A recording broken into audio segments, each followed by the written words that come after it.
clearly the equity markets took that as a positive signal in terms of what they think they might get out of a new administration.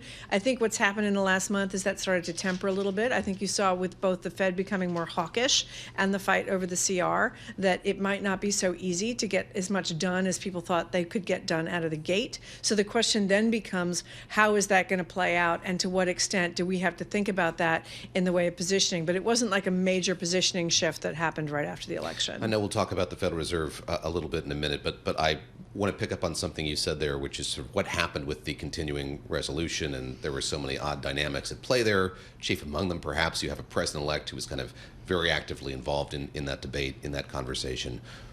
What did that tell you about what these next 4 years are likely to be like? Are you expecting kind of a redux of his first term in office, or do you feel like you have a playbook from that's going to make navigating those next 4 years a little easier? I'm not sure that there's a true playbook from the first administration, just because there was a lot of chaos going on then too, except maybe that chaos is part of that.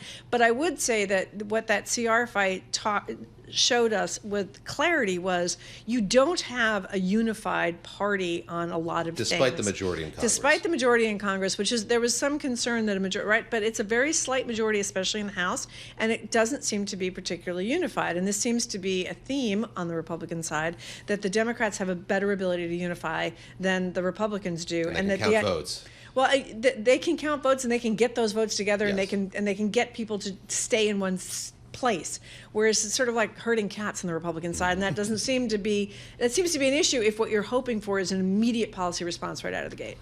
I guess we don't know a whole lot about the incoming Trump administration and their economic policies. I guess what we do know is tariffs, some of their immigration policies, and a lot of folks are concerned that that we do know could be inflationary. Is that something that concerns you? I think it's definitely part of the questions that need to be answered in 2025, and it's going to be part of the playbook. And the question is going to be, do these things get enacted to the extent that they're being discussed right now? Can things move again as quickly as people thought they would?